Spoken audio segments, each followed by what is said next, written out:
I think we have a call on the line now from Mariana. Yeah, let's go ahead and put that caller. My question is, if a cleaning company hires another person to come in and clean with them, and that person falls in the home, is the homeowner responsible?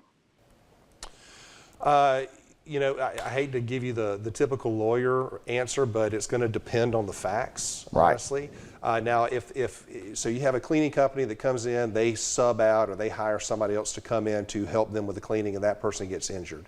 So the first thing I would look at if they're injured would be, are they covered by workers' compensation? Right. Because if you're injured while on the job, you know, unless you're in a certain type of an industry where you're not required to have comp, or you're a business of a certain size, most businesses are going to have workers' compensation insurance, and if you have a job or have an injury while on the job, you should be covered by workers' comp.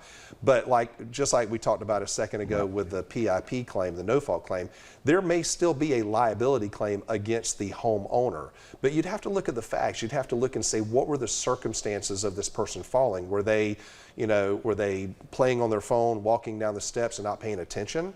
Well, in a case like that, there's probably not going to be any liability on the part of the homeowner. Are they cleaning, and while they're cleaning, the homeowner's dog comes and bites them? Well, then the homeowner's probably going to be responsible for that. So it really is just going to depend on the facts of you know, what there has to have been negligence. There has to be negligence on the part of the homeowner. Again, just because you fall or are injured on somebody else's property does not automatically make that property owner responsible. Right.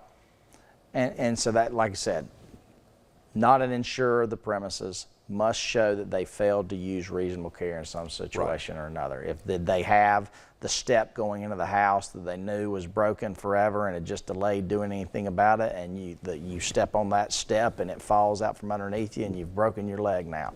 That's a very good, viable claim in that scenario. They knew there was a defect, failed to take any steps to rectify, and now you've been injured.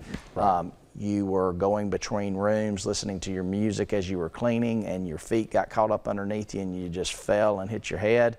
Not a very good claim. They didn't do anything wrong in that scenario. So those are just kind of two extreme examples there, Cheryl, but it's going to all boil down to what happened. But absolutely look at the workers' comp, because that should be available and is irrespective of fault in that case. That's right.